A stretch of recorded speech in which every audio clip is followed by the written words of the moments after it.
Fala pessoal, estamos começando agora o Medicina em Jogo, um podcast onde nós vamos falar sobre medicina esportiva, sobre futebol, e a medicina esportiva vai para dentro das 4 linhas. Eu, Dr. Renato. E eu, Dr. Ivan, vamos fazer esse podcast onde a gente vai unir nossas duas paixões, que é o futebol e a medicina, trazendo inúmeros convidados. Falar um pouquinho sobre a nossa atuação dentro e fora de campo no futebol. Então, se você curtiu a ideia, segue a gente, deixe seus comentários, deixe suas sugestões e não deixa de assistir os nossos vídeos no YouTube, nossos cortes no Instagram. Muito conteúdo legal para vocês. Bem-vindos ao Medicina em Jogo. Estamos aqui com um dos grandes médicos do futebol brasileiro. Eu sou bem suspeito para falar, mas é o meu ídolo maior, né? E que me ajudou em toda a minha carreira e um grande incentivador de tudo, né, Renato? Na sua também, provavelmente. Com certeza, né? Na minha também. Eu acho que foi uma mudança muito grande a partir do período que o Dr. Joaquim entrou aí na minha vida profissional. E além de todo o contato de amizade mesmo, a gente tem uma convivência muito, muito bacana, eu aprendo a cada dia. E eu acredito, né, que todos que querem ser médico, ortopedista, principalmente médico do futebol, tem ele como ídolo. E muito obrigado por ter vindo aqui. Eu sei que não foi fácil te convidar, né? Mas muito obrigado por ter vindo aqui. Prazer enorme te receber aqui, Dr. Joaquim Grava. Muito obrigado pelo convite. Eu me sinto até lisonjeado e emocionado, né?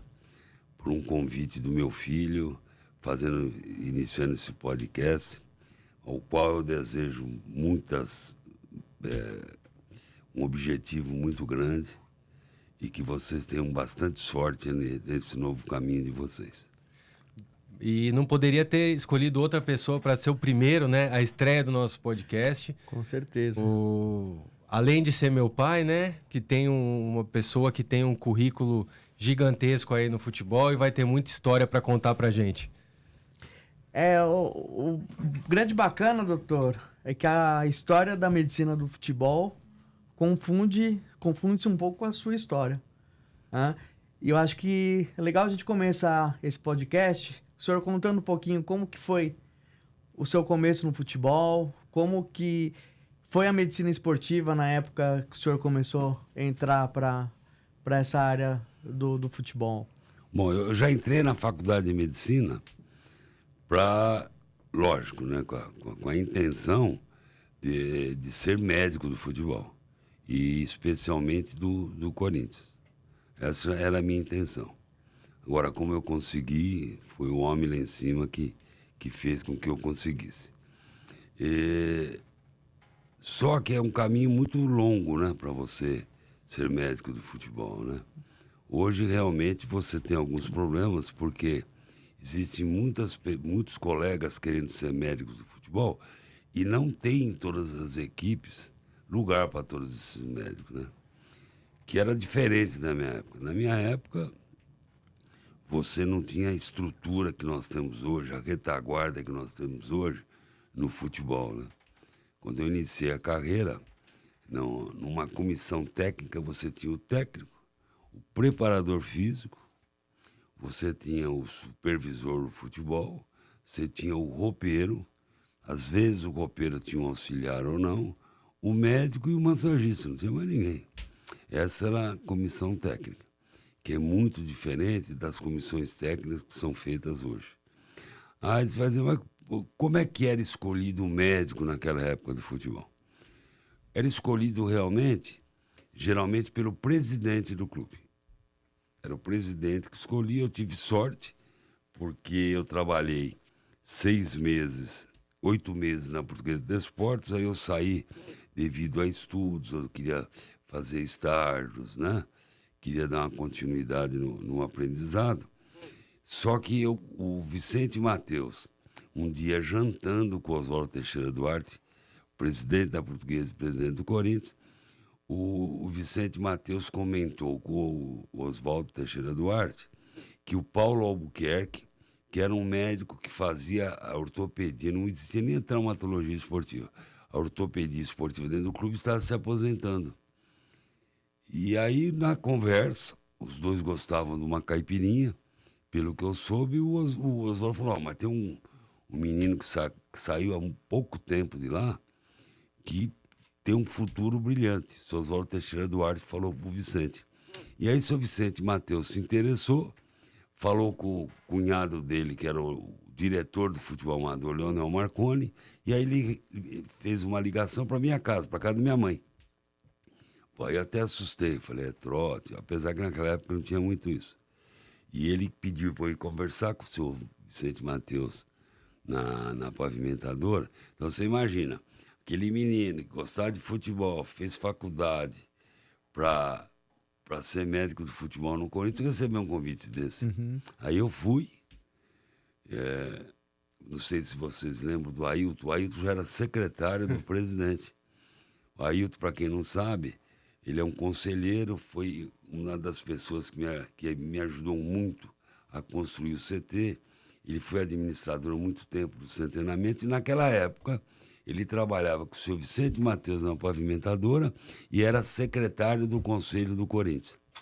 Aí eu aceitei, minha carga horária era de terça e quinta-feira, terça de manhã e quinta de manhã, e jogos do Amador no fim de semana, quando tinha jogo do Amador. Porque antes era muito menos jogos do que tem hoje, né? Muito menos jogos. Não existia essa quantidade de jogos que você tem hoje. Quando você começou no Corinthians, né, que na Portuguesa você já estava mais no profissional. Só profissional. Profissional na Portuguesa. Você teve que sair por causa de estágio, residência, essas coisas. E daí quando você foi pro Corinthians, você foi pro Amador para conseguir conciliar... Isso, não, e ser ortopedista do clube. Do clube como um todo. Porque naquela época tinha um ortopedista do clube. Tinha um consultório médico, né? Que para quem não conhece o Corinthians, é um mini ginásio pequeno, era ali o lá no Parque São Jorge, né? Parque São Jorge. Era ali o consultório. Porque, na verdade, você tinha o remo, você tem ainda, né? O remo, não está tão ativo hoje, mas a série do remo era lá dentro do Parque São Jorge. Você tinha o basquete, você tinha a natação, você tinha o futebol de salão, o vôlei. Então eu era ortopedista de todas essas categorias. E fazia jogos, só que você tinha um jogo, vamos supor. Geralmente, os juniores fazia preliminar dos jogos do profissional. Era assim que funcionava. Tinha época que eles criavam um aspirante, que eu fazia também. Mas isso aí também foram só por 4 anos, que depois eu já subi pro futebol profissional. Uhum. Quando terminou os estágios ali, tudo, aí você já subiu profissional. Já subi profissional. Isso foi em que ano, mais ou menos? 83? 84 para 85. 84 para 85. E aí já começou direto profissional. Direto profissional. Que foi uma boa, porque eu já tinha tido uma experiência, só que foi rápida, né? No profissional da Portuguesa. E aí eu peguei melhor relacionamento, fiquei melhor socialmente no clube, para atingir, praticamente eu fiz um estágio novamente no futebol, para atingir o futebol profissional. Aí eu fiquei até 2003, né? Não lembro, você me lembra melhor? 2003. Março de 2003. Direto no profissional. Aí eu tirei um ano, 2004, para estudar, defender um parafuso que eu tinha, a tese de um parafuso que eu tinha inventado, que eu inventei. Fui defender a tese da pubalgia, né? O mestrado, né? Pubalgia. E aí, em 2006, eu voltei pro futebol indo pro Santos. Mas no Corinthians, eu fiquei todo esse tempo fazendo jogos, participando de todos os jogos. Praticamente 24 anos direto no Corinthians, 24 anos direto. E nesses 20... Você deve lembrar bem, porque você nem me via, né? Eu não tinha muito pai, não, porque né? É aquele negócio, né? Porque você não fica com seus filhos, porque não sei o quê. Espera um pouquinho, eu sempre falava isso. Se o pai fosse caminhoneiro? Não, e eu sei bem porque eu já fui filho de um médico de futebol e também fui pai também, né? Trabalhando no futebol com filho. Então a gente acaba deixando muitas vezes a família para tentar crescer, mas não é que você larga a família, você não tem tanto tempo, né? Não, você tem que se dedicar integralmente ao futebol. se você não se integrar totalmente no futebol, você não consegue evoluir na carreira. Tá? E existem outras profissões que você trabalha de fim de semana também. Sim. Só que futebol tem essas coisas também de meio de semana.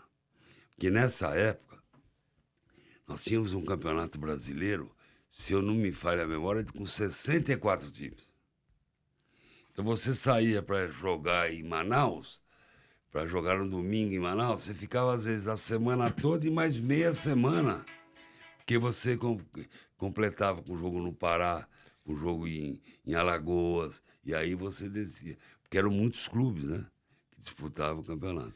E nesse tempo, desde que você começou no profissional do Corinthians, ali 84, 85, até 2003 que você ficou, qual foi a maior evolução que você viu assim no futebol, na área médica do futebol?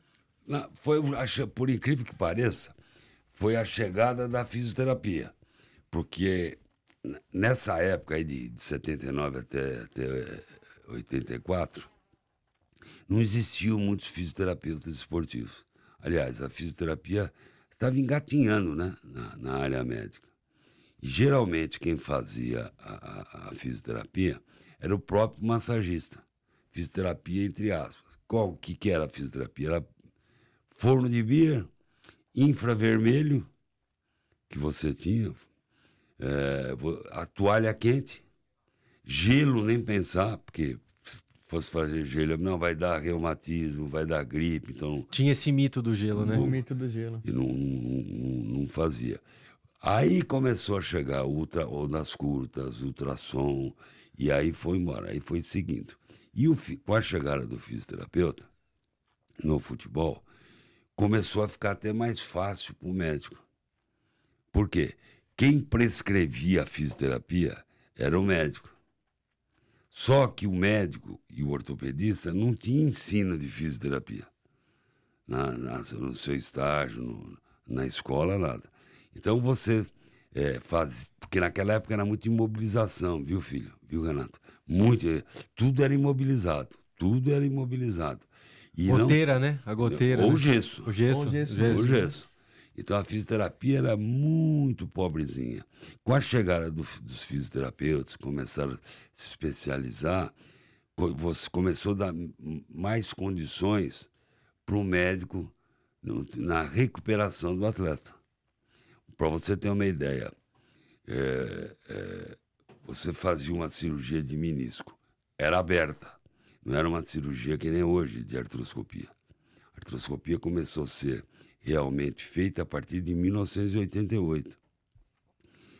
E como é que você tratava? Tinha um aparelho que chamava um pé de ferro. Era uma bota que subia do formato de um pé, que tinha um peso, como essas anilhas que nós temos hoje. E ele fazia aquela 3 vezes por dia, dobrava, estendia, aquilo já fortalecia o músculo. Mas tinha um porém também. O que você exigia fisicamente do atleta era muito menos do que hoje. Então os atletas não não necessitavam das condições que você precisa hoje que o atleta esteja.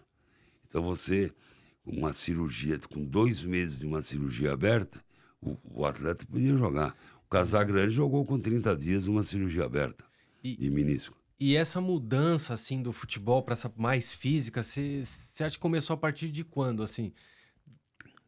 Foi na Copa do Mundo em 1986. Ali nós começamos a ter uma mudança grande do modo com que se jogava futebol no mundo. Foi quando apareceram os alas, né? Ala direita, ala esquerda, o volante saía mais começou a sair mais para o jogo, o ponta direita não necessitava ser destro, porque antigamente era o destro do lado da linha do campo, o canhotinho do outro lado, mudou tudo. Então isso aí foi mudando a partir de 1986, onde a exigência física começou a ser maior no futebol. E foi aí que começou a aparecer as pubalgias, porque os atletas não eram preparados fisicamente para cumprir aquela função. Por quê? Porque na porcentagem de pubalgia dos atletas, isso foi um trabalho que eu descrevi. A grande maioria era ala. Porque qual era a função do ala? O ala pegava a bola, ia lá na linha de fundo e cruzava. Ele fazia o papel do antigo ponta-direita. E com isso ele não tinha uma musculatura preparada para fazer aquilo. Tanto o adutor como o abdômen. E aí começaram a aparecer... Daí dava um desequilíbrio ali da bacia e dava um desequilíbrio. E dava Mas aí foi mudando, né? Depois do fisioterapeuta, porque, eu não sei se vocês sabiam, o Ivan era pequenininho, não vai lembrar. O médico ia em toda a refeição, jantar, tinha que estar na hora do almoço, porque quem prescrevia a refeição era o médico. Quer dizer, o princípio alimentar naquela época era diferente também. Porque o que nós aprendíamos na faculdade? Nós aprendíamos uma nutrição para doente. Sim. E você estava dando uma nutrição para quem? Para um atleta, né? Para atleta. E, inclusive tinha os mitos, né? Do que não podia comer. Feijão. Não pensar, alface nem pensar. Alface. Deixava o time mole, né? Dava sono. Dava sono. Se você fosse dar alface, era terrível. O tomate tinha que ser sem semente, porque dava gases. Caldo de feijão. Um arroz, filé de frango grelhado, filé de peixe grelhado e purê de batata. Essa era a refeição do atleta. Uhum. Nem pensar em macarrão, em massa, porque engordava, né? A massa tinha aquele conceito que engorda. E hoje só, se o jogo é às 11, eles comem macarrão de manhã, né? Comem macarrão de manhã. Foi aí que chegou a nutricionista. nutrição. Aí veio a nutrição, foi mudando, foi se exigindo mais do atleta fisicamente, e a nutrição começou a ser importante também dentro dessa parte. Aí surgiu o fisiologista. O que é o fisiologista, na verdade? Antigamente, quando eu comecei, né, e um pouquinho depois, o preparador físico tinha uma relação muito grande com o médico. Porque aí o médico auxiliava o preparador físico. Pô, esse jogador se queixou para mim que está cansado, esse está com dor na perna. Então, o preparador físico, ele fazia a sua proclamação de acordo com o que ele ia conversar com o médico. Hoje você tem o fisiologista que faz isso, com a criação de exames, né? Do qual eu não aprovo a grande maioria, que eu acho que só atrapalha o futebol, né? Certas opiniões de fisiologistas. Mas foi uma coisa interessante também para o futebol, só que chegou num ponto de exagero no momento que nós estamos. A fisiologia, na minha opinião. Tá? Então foram coisas que foram aparecendo e hoje você tem 5 fisioterapeutas no departamento, você tem a nutricionista, você tem as cozinhas, né? Hoje a grande maioria tem os... Nos centros de treinamento, né? Você tem as cozinhas. Centro de treinamento, você tem as cozinhas. Fisiologista é uma especialidade que aqui no Brasil tem um pouco, lá fora ela já está um pouquinho em extinção. Você tem um preparador físico especializado em fisiologia que acompanha o atleta no campo, dando treinamento, que é diferente do que quando o fisiologista começou aqui. O fisiologista não acompanhava, ele não dava treino. Ele só via, fazia os exames comparativos para saber dos desgastes dos atletas. Né? E nesse tempo todo, assim, como que você viu a atuação do médico? Como ela foi se transformando nesse tempo, como ela está hoje? Não, o médico é o seguinte, o médico naquela época, de preferência, ele tinha que ser ortopedista. Isso praticamente era uma exigência dos presidentes. Na verdade, nem tinha medicina esportiva, né? Não. Eu fui da segunda turma de medicina esportiva. Que nós tinha na USP, só a USP tinha. Era um curso, inclusive, do Dr. Rubens Rodrigues, falecido Dr. Rubens Rodrigues, que eram 2 vezes por semana e um fim de semana por mês. Então você tinha lá traumatologia esportiva, você tinha nutrição, isso em 83, hein, que foi a segunda turma. Você tinha nutrição, fisiologia, só. E não tinha muita coisa, não. E hoje você precisa, para fazer um médico, se formar médico, por 3 anos, né? Sim. residência médica já de 3 anos, né? 3 anos. E toda essa mudança... Mas o esporte mesmo, acredito, numa residência médica esportiva, em relação ao esporte, não fica havendo 3 anos, né? E nesse período de mudança aí da medicina, das profissões que entraram aí no conjunto do departamento médico de uma maneira geral, o senhor acompanhou praticamente todo esse desenvolvimento. O senhor acha que o médico também, nesse período, teve que ir atrás de novas informações? Teve que se adaptar, com certeza. Porque hoje o médico, primeiro, para você ser médico, se o clube tiver dentro do seu departamento médico um ortopedista, que entenda mesmo da traumatologia esportiva, é melhor. Mas o médico hoje nada mais é para administrar essa medicina que nós temos hoje. Que é multidisciplinar. Saúde, né? Que é multidisciplinar. Que é diferente, né, de antigamente. Antigamente você fazia tudo. Tá? E era uma coisa ruim naquela época, né? Principalmente por causa dos exames, né? Que hoje são subsidiários. Naquela época não tinha exame. Quando você começou, quais eram os exames que tinham, assim, no... Só exame de laboratório, não tinha mais nada. Mais nada para... Nada. Você pedia hemograma, exame de fezes, exame de urina. Você via exame para sífilis. Os próprios exames de imagem também, né? Só raio-x, né? Só raio-x. Só raio-x. O ultrassom entrou quando, mais ou menos? O ultrassom entrou na ginecologia. O ultrassom entrou na ginecologia em 80, 81. Aí depois ele foi aperfeiçoando. O ultrassom entrou na medicina, na traumatologia esportiva, né? No músculo esquelético, acho que foi em 89, 90. Antes nada. Só que era um ultrassom muito rudimentar. E tinham poucos especialistas. Não é hoje esses aparelhos que nós temos de última geração. Aí começamos a usar a tomografia, que ela apareceu em 88, 89. E que se você não tinha, como é que você fazia o diagnóstico? Você fazia o diagnóstico examinando por isso que tinha uma necessidade grande também, se você entender de traumatologia.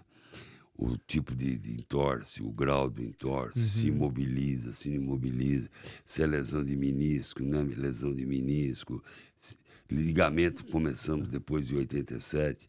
Antes de 87 era só menisco, ninguém nem pensava em operar um ligamento cruzado, porque era muito difícil você fazer o diagnóstico, como até hoje na mão é difícil, poucos sabem fazer, né? Então ficou uma coisa mais cômoda. Tô com dor aqui, pede a ressonância. E que é aí que mora o perigo, né? Eu não sei se vocês viram, eu nunca vi uma ressonância dizendo ele não tem nada. Não, Sempre vem vai ver descrito alguma coisa. coisa. Porque a ressonância também é um exame muito apurado, né? Que acha bastante coisa. Então, por isso que faz parte você ter que examinar muito bem para saber o que vai procurar ali. Mas os radiologistas ficam bravos comigo, mas eles podiam resumir isso também. Porque você pode dar até problema jurídico, né? Para quem está vendo esses exames. Eu pego muitos exames de fora do país, não são poucos, não. É totalmente diferente dos laudos que nós temos aqui no Brasil. Totalmente. Também tem a oportunidade, né, de ir lá no consultório, né, pegar. É mais Total, objetivo, né? É mais São objetivo. mais objetivos, né? Você coloca ali a hipótese diagnóstica. Para que você está fazendo uma ressonância de joelho? Estou fazendo de joelho porque eu acho que ele tem uma lesão de menisco, uma lesão de ligamento. Descreva, ele tem uma lesão de ligamento cruzado ou não tem lesão de ligamento cruzado. O ligamento medial está íntegro, o outro está íntegro, o outro está íntegro, o outro está íntegro. O empresário do atleta, ou a mãe do atleta, o pai, mas está tudo íntegro, sabe? Então vem é assustador. Poderia ser mais resumido, né? Hoje acho que não só na ortopedia, na traumatologia, a medicina está cada vez mais refém do exame. Não, cada vez mais, ela está totalmente refém do exame. O exame clínico, que eu acho que é o mais bonito da medicina, né, doutor? Está se perdendo. Já se perdeu e eu não acredito que tenha retorno. Eu acho que partir de agora, não só também na medicina esportiva, né? Nos Sim. hospitais. A medicina em geral, como A medicina um em todo, né? geral, até o né, próprio doutor? paciente, o próprio atleta. Quando que eu vou fazer a ressonância, né? E tem uma frase que o senhor me ensinou. Eu tive um Nesses- episódio, dá licença. Eu estava no Santos, em 2006, fim de 2006, e o Santos estava jogando contra o São Caetano, lá em São Caetano, e o Jonas pegou uma bola, ele jogava mais pela esquerda, torceu. Início do segundo tempo. Aí eu não vou dizer que eu corri, porque eu não corri, eu fui até lá examiná-lo. Mas agora você tá correndo, né? Pouquinho. Examiná-lo. Examinei. Ele já, você pegando na hora, você consegue ver isso. Tinha um lacma, né? Que é aquele movimento no joelho. Já tinha a gaveta, para a turma que está assistindo entender, aquela que você dobra a perna e puxa Que são os assim, pra testes para frente. diagnosticar ligamento cruzado anterior, né? Então eu saí, e naquela época a imprensa ficava atrás do gol. Hoje acho que nem fica mais, né? Não sei se fica. Não fica mais próximo, não fica. tem mais. Eu saí e veio um repórter. Veio um repórter lá de uma rádio de Santos. E aí, doutor, o que aconteceu? Eu falei, infelizmente, uma lesão de ligamento cruzado anterior. Peguei e fui embora pro banco. Aí acabou o jogo e tal, o jornalista veio. Vieram os repórteres me perguntar o que tinha acontecido, né? Hoje ninguém mais faz isso também, né? Raramente você vê uma entrevista do médico, né? Sim. É impressionante isso. É só nota oficial. Só nota oficial. Parece nota de óbito, nota oficial. Falar, ouvir, explicar o que aconteceu. Porque muitas vezes só essas notas também acabam deixando em aberto muitas coisas, né? Uma das coisas que eu tive mais cobrança, filha, durante toda a minha carreira, e uma cobrança honesta, séria, foi da imprensa. Talvez isso tenha sido eu ter que ter cuidado comigo, melhorar cada vez mais, aprender mais, porque eu era cobrado. Um exemplo, um atleta do Corinthians ficava mais de um mês com uma lesão muscular, era manchete, notícias populares, Diário Popular, o jogador do Corinthians não joga. Hoje você vê jogador que opera um menisco, está quase 4 meses, ninguém cobra nada. Se é naquela época, eu estava morando no Amapá, gente. Estava morando no Amapá. Então, está muito difícil. Sim. Né? Era muito difícil, né? Era muito difícil naquela época. Você ter que explicar sempre o que aconteceu. Aí, nessa entrevista coletiva, que a gente estava ali na coletiva, eu falo porque a gente saía do vestiário, a turma já estava me entrevistando. O repórter perguntou para mim como é que eu tinha feito um diagnóstico sem o exame sem a ressonância. Eu falei, não, eu vou confirmar com a ressonância. Não quis ser mal educado, porque realmente ele fez uma pergunta que ele tinha curiosidade, né? E por quê? Porque foi o exame. Pessoal, Você vê atleta hoje, que o médico que está lá fala que é lesão muscular, e aí vai se comprovar que ele teve uma lesão de menisco. Quer dizer, é uma coisa muito complicada, né? Sim. Você ter esse tipo de participação dentro da medicina esportiva, né? Então, tem uma frase, Ivan, que eu aprendi, doutor, uma frase que o senhor me ensinou, que eu lembro a cada vez que eu examino o paciente. Ortopedia é uma coisa, traumatologia do esporte Totalmente. é outra coisa. Mas assim, uma outra coisa que eu vejo também, né, é que hoje o médico, né, eu tô no meio do caminho aqui, né, hoje o médico ele dá muito mais importância para uma ressonância, para um exame de imagem, do que fazer o exame físico do paciente. O próprio nome já diz, exames complementares. Você pede só para confirmar o seu diagnóstico. Isso é uma coisa assim que eu vejo muito. Paciente ou atleta já chegando com aquele monte de ressonância, mas você não tem o exame, né? Eu acho que tá faltando muito isso. Examinar mais. E pedir só o exame que for necessário, né? E às vezes não é culpa do paciente. Às vezes eu tenho muito paciente no consultório também. Ah, doutor, você não quer adiantar os exames? Não, o exame é complementar, é de acordo com o que eu vou ver na parte Isso clínica. mesmo, é isso aí. Mas às vezes não é nem tanto problema do paciente. É nós médicos que... Alguns aí que acostumaram meio que o paciente a acreditar muito no exame complementar e não valorizar tanto a parte mais importante, que é o exame físico, né, Você doutor? sabe que, eu não lembro a data, mas foi logo que começaram os cursos de medicina esportiva, né? Que aí começou a ter curso de medicina esportiva todo fim de semana, as universidades fazendo. Eu fui convidado para participar de uma jornada na Santa Casa de São Paulo. E quando eles criaram a medicina esportiva.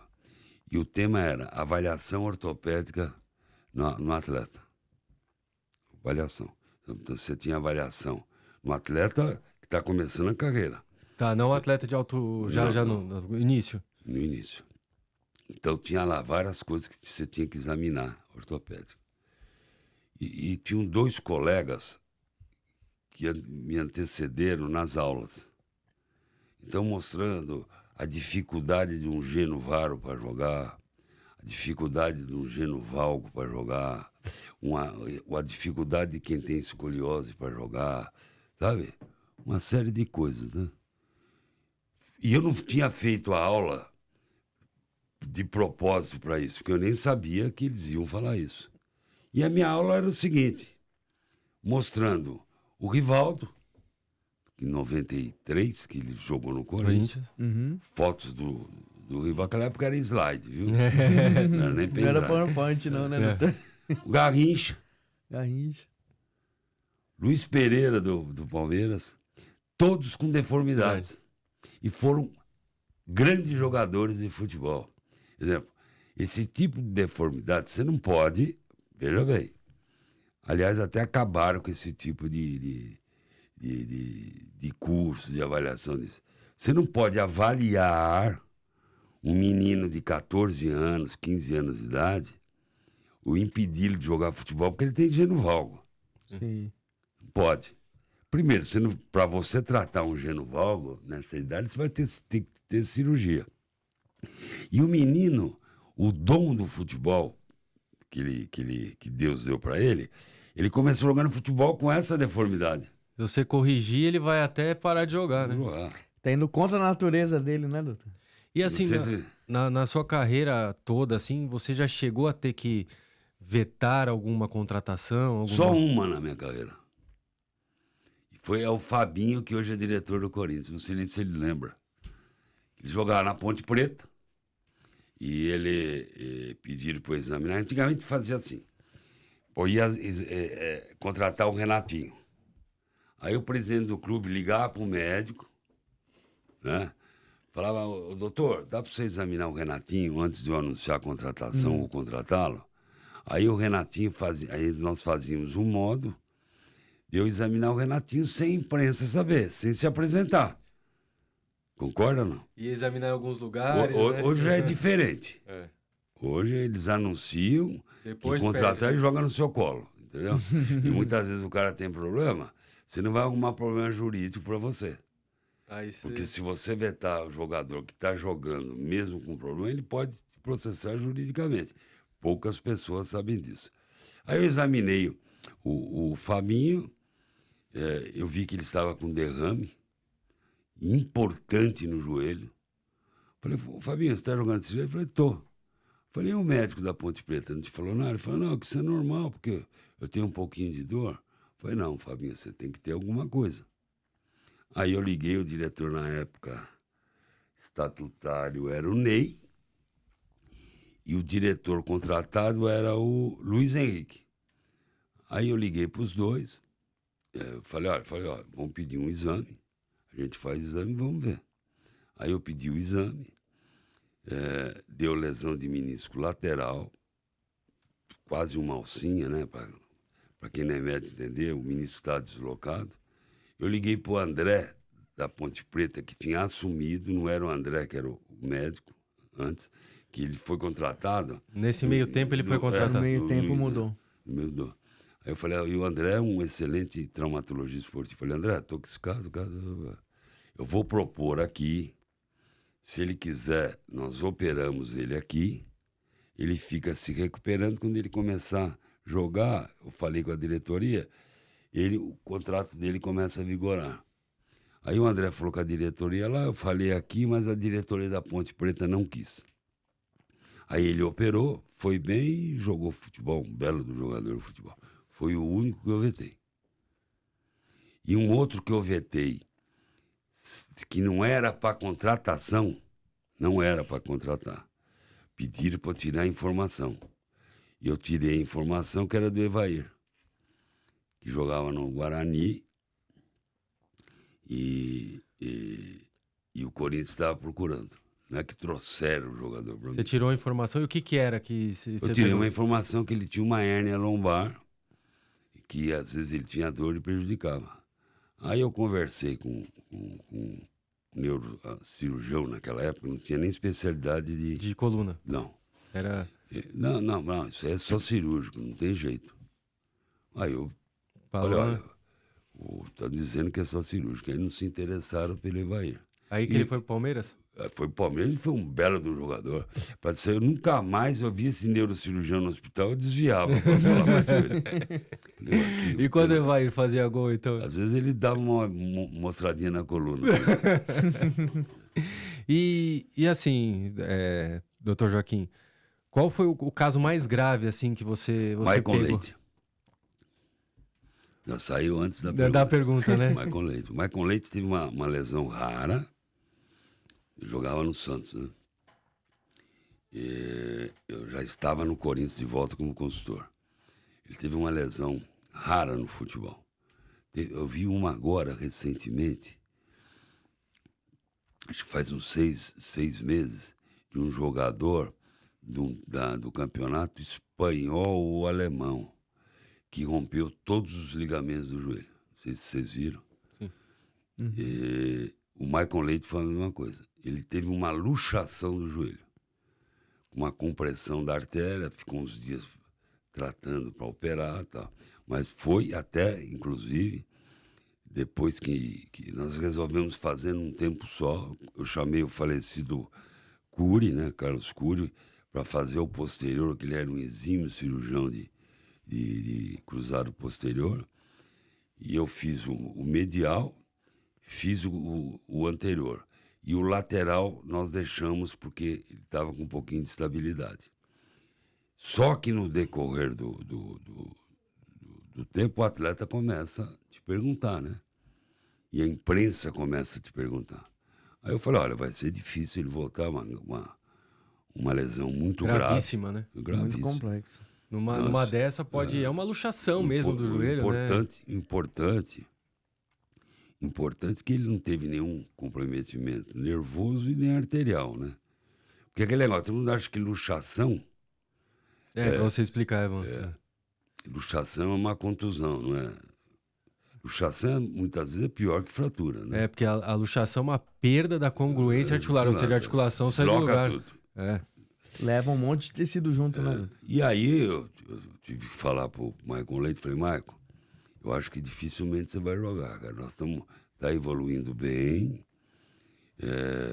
só que você fica esperto, já vai se vendo a sua vida, porque vai ser difícil você jogar. E eu falei isso para um repórter da Tribuna de Santos. Eu não estava mais no Santos, mas já eu estava falei. no Corinthians, mas pelo convívio que você teve quando estava lá, né? Isso. Aí, até hoje me mandam jogadores. Eu falei pro jornalista da Tribuna de Santos também. Só que o Michael Leite, até pelo biotipo dele, ele teve uma evolução Fantástica. Né? Fantástica. Voltou a jogar com 9 meses. E aí o repórter da Tribuna de Santos me cobrou. Falou, pô, você falou que ele não ia jogar, mas ele tá jogando. Eu falei, pô, você tá bravo? Graças a Deus, né? Ainda bem que ele jogou, né? E o Michael Leite continuou jogando. Só teve uma intercorrência. Depois de uns 6 meses, ele teve uma lesão em alça de balde, porque eu tinha suturado o menisco aberto. Suturado aberto? Com o ligamento colateral medial. Teve essa alça de balde, operou e ele foi jogando ainda. A alça de balde, você que operou ou foi outro? Fui eu que operei. Você que operou também? Fui eu que operei. Então, são lesões gravíssimas, né? Que você tem no futebol. Outra lesão que eu tive que foi extremamente preocupante pelo alarde que fizeram. Não que foi uma lesão grave. Saiu em todos os jornais, UTI, torcedor na frente do hospital com vela. Foi uma coisa horrorosa. Eu já até sei qual é, mas... Também já sei. Foi o Viola. Eu lembro que o senhor me A contou. contusão Sei. do Viola teve uma comoção nacional, como se eu fosse o culpado. Uhum. E o Viola não teve nada. Ele teve uma pancada, né? Um choque de cabeça, teve aquele desmaio, né? Acordou. Perda de consciência ali pelo... Mas um pouquinho. Viola, você está onde? Estou aqui. Isso aí a gente já perguntava naquela época. Hoje é moderno perguntar. Viola, você está onde? Estou aqui no jogo. O que aconteceu, Joaquim? Quanto ao jogo? Quanto ao jogo? Tal. Falei, mas você vai sair. Por precaução, né? Precaução. Naquela época nós já fazíamos isso. Aí saiu, nós fomos pro vestiário, examinei. Naquela época eles já faziam já tinha um kit para fazer isso, né? Então era glicose com flebocortise, aquela Decadron. Uhum. E aí eu falei, mas só que tem uma coisa, você vai ficar em observação. Você não vai para casa. E eu levei o Viola, na época, que eu trabalhava com o médico Paulo Faria, que me indicou um cirurgião, um neurocirurgião. E eu levei o Viola para esse neurocirurgião no Unicor. Ali na São Gabriel. Ali na São Gabriel, antigo Unicor. Que é na frente da padaria ali. Isso. Aí cheguei lá, o Viola entrou, eu conversei com o neurocirurgião, só que eu tinha jantado pouco, já era quase 00:30, a padaria, por sorte, estava aberta, eu atravessei a rua para comer um lanche, que o Viola já estava... Tava bem? Já estava bem, foi pro quarto, só para ficar em observação. Já estava com o celular naquela época, estava caminhando o celular. E aí, quando eu voltei, eu já vi TV Cultura, TV Tudo na porta. Globo. Eu falei, mas Na tá porta do acontecendo, hospital. né? Aí cheguei lá, o neurocirurgião estava dando uma entrevista. Gravidade, quase morreu, vai ficar, nós vamos entubá-lo. Eu falei, meu Deus do céu. Já fazendo um alarde danado. Alarde. Os torcedores de madrugada acendendo vela, de joelho, e o Viola no quarto.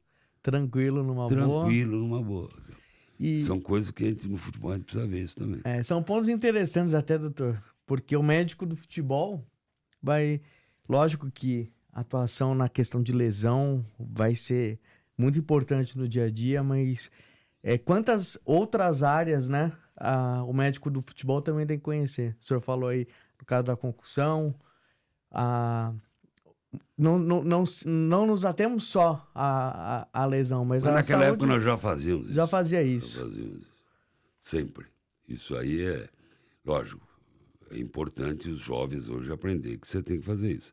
Mas naquela época, porque o médico ficava muito tempo, viu, Renato? Tá? Você tinha o Naércio Santos, Léo Vilarinho, você tinha o Marco Aurélio, a grande maioria dos médicos, Carlos Braga no Santos. Era praticamente uma convivência 100%. Ronaldo Nazaré. Era uma experiência. E o médico ficava por muitos anos no clube, né? O médico naquela época começou a partir que nós fomos para a seleção brasileira, eu e o Runco. O médico naquela época, até 1998, ele era tido como um cara que não sabia nada, médico de futebol, marqueteiros e jogadores de éter. E essa era a opinião dos outros colegas em relação ao Da medicina, os colegas da medicina. Principalmente os colegas ortopedistas. Nós éramos marqueteiros, jogadores de éter que não sabíamos nada. Teve até uma vez, né, que você teve que ir no conselho responder, né? Fui no conselho responder. Isso foi em 86. Não, isso, eu tô puxando lá de trás, né, que você 86. Teve, né, por causa... A gente entrou nesse assunto de ciúmes, essas coisas, porque né? Um ortopedista mandou uma reclamação, não sei como é que chama hoje, pro CRM das coisas que eu falava no rádio para a imprensa. Aí eu fui lá, né, as entrevistas que eu dava. Aí eu fui lá no CRM, né? Nem sabia, naquela época acho que nem levava advogado, fui sozinho. Não sabe, não tinha Recebeu noção a intimação, do que né? Recebeu a intimação e foi, né? Não tinha noção do que era. A gente morava na Fiat Lux. Aí eu fui lá, cheguei lá, não, o que o senhor está falando, que o atleta cortou a testa. Não, porque isso, eu falei, mas é a reclamação de um colega, não sei o quê. Falei, mas como é que eu vou falar na rádio? Não tenho como. Não tinha muita televisão naquela época. Vou falar que ele teve um corte na região frontal, supraorbitária, direita. Não tenho como Quem falar tá, o ouvinte lá, que é o leigo, vai achar que ele... Quem está ouvindo o jogo? A maioria é leigo. Se tiver 10 médicos assistindo, é muito. Então tem que falar de acordo. O que a pessoa vai entender, né? Sim. Ele sentiu a barriga da perna, na panturrilha, no soliar. Não tenho como. Você sabe que por unanimidade, os caras falaram, tá isso aí, indeferido. Indeferido. E eu fui embora. Você vê a imagem do médico naquela época, né? Aí, hoje, a imagem do médico, ela melhorou muito, muito. Só que o médico tem que tomar um cuidado grande, que eu falo para os mais jovens, principalmente quem está dentro desse departamento multidisciplinar hoje. É o seguinte, eu falo isso nas minhas palestras. Se der uma diarreia num elenco, que pode acontecer, um elenco todo tem uma diarreia, quem vai dar entrevista é o médico, não vai ser nutricionista. Se o jogador de futebol operou e não volta, não é o fisioterapeuta que vai dar entrevista. É o médico. O médico. Se o clube, o time enche de machucados, não é o preparador físico que vai dar entrevista. É o médico. Então, antigamente nós éramos responsáveis por tudo e nós dávamos entrevista porque nós fazíamos aquilo. Hoje o médico, ele apenas administra isso. E vai ser muito desagradável falar, não, foi o nutricionista que é culpado, não vai falar nunca isso. Né? Então o médico precisa tomar... O médico do futebol, que eu vejo, que eu sinto às vezes, né? E às vezes para alguns comentários, o médico do futebol, ele precisa tomar muito cuidado. O médico não pode se empolgar. Porque esse tipo de empolgação prejudica, começa a quebrar a etapa dele. Pode se empolgar, eu sou médico do Palmeiras, eu sou médico no centro de São Paulo. Não. Deixa, com o tempo você vai ficar conhecido, com o tempo você vai... Sim. E, doutor, o senhor comentou aí da seleção brasileira, do doutor Runco.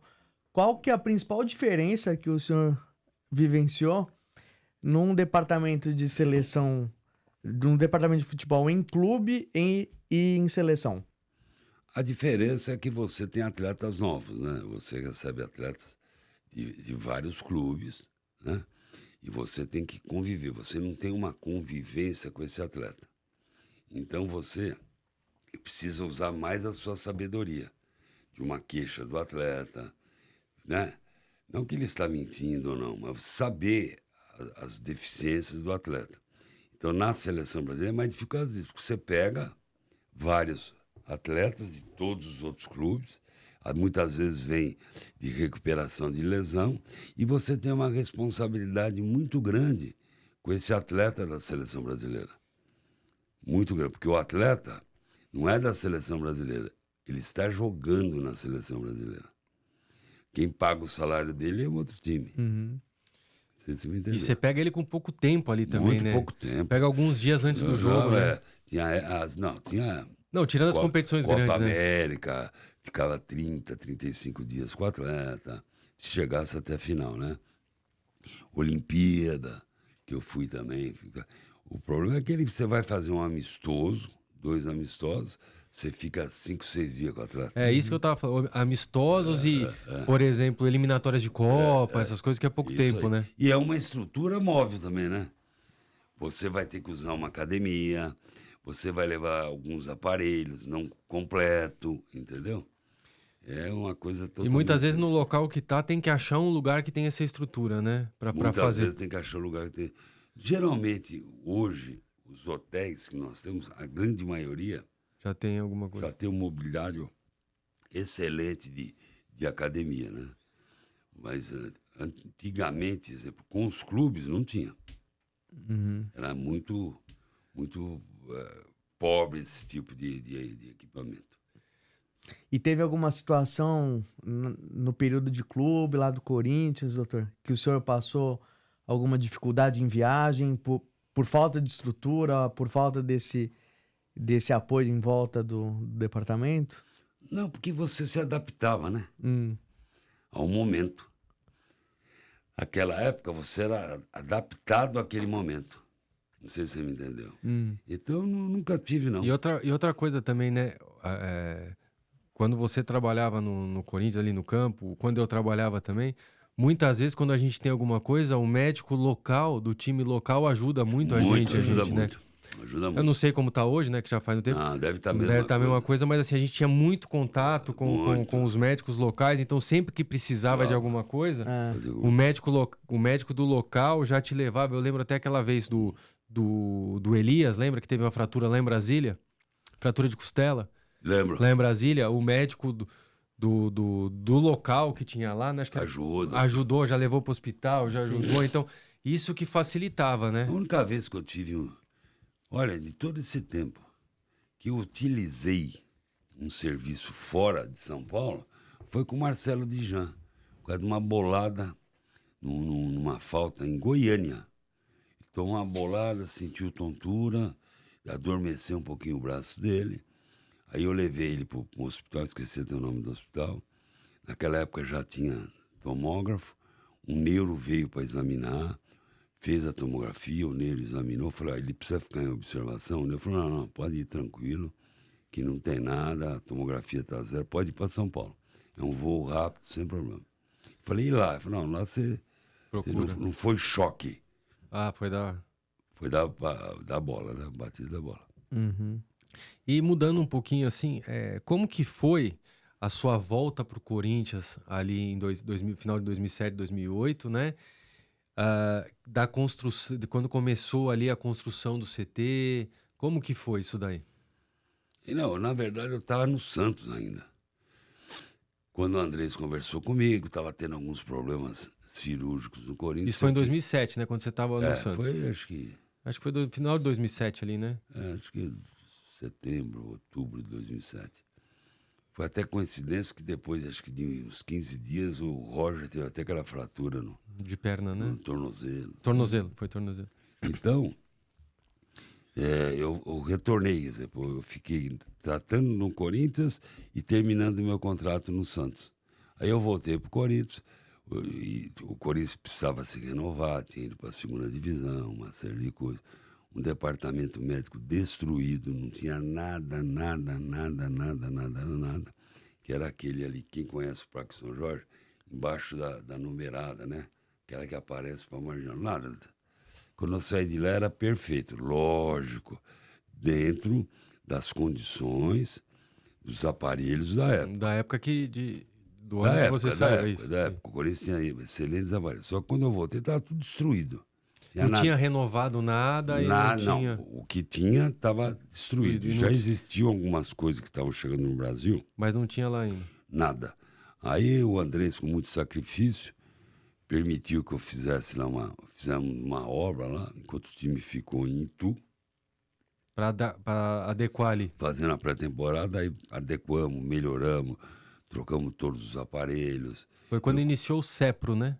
Cepro do Osmar de Oliveira. Eu consegui fazer uma pequena piscina para você fazer a hidroterapia lá dentro mesmo do Parque São Jorge.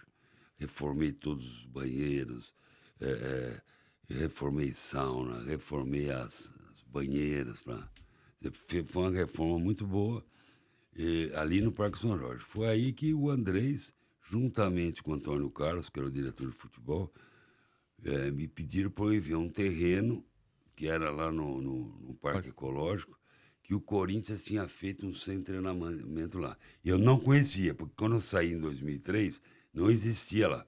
Só existia Itaquera, que foi feito lá no Parque Ecológico, que era um barracão de zinco, né? Para a imprensa dar entrevista, para fazer a imprensa trabalhar, e um container para o jogador tomar banho. Não tinha cerca, não tinha nada daquilo. Era um lodo aquilo. E aí o Andrés falou, você faz esse treinamento para mim? Eu falei, faço.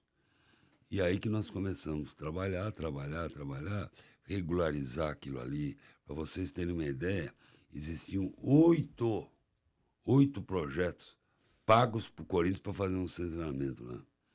E nenhum foi feito. Nenhum foi para frente. Nenhum né? foi pra frente. Não. Foi para gastar dinheiro. Né? Um projeto é caro. E aí foi, e deu no que deu hoje, aquele centro maravilhoso centro de treinamento que nós temos lá, né? O tempo de construção ali, tudo, foi quanto tempo que você ficou dedicado ali? Fiquei de 2008 a 2010. Foram 2 anos e meio. 2 anos e meio. Indo até de sábado e domingo. Dia de 31 para ir lá, né? Você tem que cobrar. Porque você sabe como que é a obra. Né? E a obra você tinha que acelerar lá, né? Para se fazer. Mas eu tive ajuda grande, assim.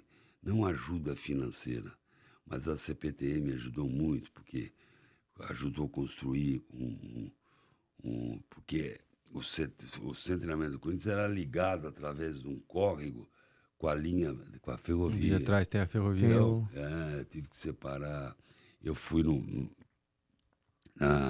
DAE ver tudo bonitinho, porque o terreno estava demarcado errado. Eu fui na CETESB. Essa parte eu fiz, toda essa parte. Eu que fiz, não foi ninguém que fez. Para regularizar aquilo e começar a fazer a obra. E aí deu no que deu. E quando teve a inauguração ali que apareceu o seu nome? E gozado, eu não tinha, nunca imaginei que ia ter meu nome ali. Nunca imaginei. E eu comecei a desconfiar, foi numa sexta-feira, né? Que na quinta o Ronaldo me ligou. O Ronaldo me ligou, olha, não esquece que amanhã nós vamos lá treinar lá, hein? Eu quero você lá, nós vamos inaugurar. Eu falei, mas por que ele tá me ligando? Porque sempre que teve essas coisas no clube, eu sempre me ausentei. Você nunca gostou, né, de participar Não, dessas coisas? Nunca participei. Mesmo festa de título, nunca fui. Eu ia lá pra minha esfirra, tomar minha bebidinha, quando eu bebia, né? Então, aí eu falei, eu vou. Aí quando eu cheguei lá, entro pra cá, entro pra lá, e aquele monte de gente chegando, imprensa, bonito, sem treinamento já tava. Sem hotel. O hotel foi depois, Foi né? depois, né? E aí, não, vamos lá na frente. Eu não imaginava. Foi uma Aí surpresa. eu vi lá sem treinamento, Joaquim Grava. Eu falei, puta, quase desmontei. Quase desmontei. E veio minha mãe. Foi. Na hora, foi impressionante. Porque o Osmar de Oliveira, que Deus o põe em bom lugar, tem em bom lugar, o Osmar me abraçou. E o Osmar de Oliveira sempre foi meu ídolo, né? E me abraçou, eu lembrei da minha mãe. Eu falei, porque tudo isso que aconteceu, eu tinha prometido para minha mãe que eu ia fazer, né? Que eu entrei na faculdade de medicina para fazer tudo isso. É muito legal. Agradecer ao senhor pela presença aqui no podcast, pelo tanto que o senhor faz parte aí da história do futebol, da minha história, muito mais ainda da história do Ivan. E foi um papo muito legal. Queria agradecer a todo mundo aí que assistiu o podcast. Deixa sua curtida, comenta, deixa suas perguntas. A gente tem as redes sociais, Medicina em Jogo. Tem a minha do Ivan que tá aparecendo aqui no card. E é isso aí, um papo muito bacana com o Dr. Joaquim hoje. Contando... porque, como eu falei no começo, né, Ivan? A história da medicina do esporte aqui no Brasil se confunde muito com a história. Eu sou suspeito para falar, né, que como o Dr. Osmar é o ídolo do Dr. Joaquim, o Dr. Joaquim é meu ídolo, né? Sempre fiz muita coisa na minha vida, na medicina. Quando trabalhei no clube, sempre me espelhando nele, na trajetória dele. E eu fui muito abençoado por Deus por ter um pai como ele. Muito obrigado, pai, de você ter vindo aqui, ter disponibilizado esse tempo aqui pra gente. Obrigado. Eu que agradeço, foi um prazer estar aqui com vocês. E eu estarei sempre à disposição. Com certeza. Você vai ser muito convidado. Tem muita história, viu? Tem muita história, né, doutor? Vai precisar pelo menos uns 20 capítulos. Tem muita história. Hoje foi mais falando da história. Que velho tem mais vira coisa. fora desse gato. Quer contar a história? Mas olha, pra terminar, eu agradeço aqui o Dr. Joaquim, o Ivan, aí pela parceria já 6 anos junto, agora com esse projeto novo, né, doutor? E, Sucesso, né? É, E vai ser um sucesso. E uma história engraçada que eu tenho do Dr. Joaquim, quando o Ivan me chamou para trabalhar lá na clínica, né? Falou, o pessoal da clínica vai te ligar, tudo. Daí tava eu lá no hospital, de repente já tem o telefone, Renato, o Dr. Joaquim grava. Mas eu dei uma gelada na hora. Com essa voz aí, né? Fala o que eu fiz. E depois eu falo que eu sou quase aí o filho adotivo do doutor. Você tá de olho na herança, né? Não tem não, viu? Obrigado, gente. Aproveita aí, curte a gente. Um abraço a todos.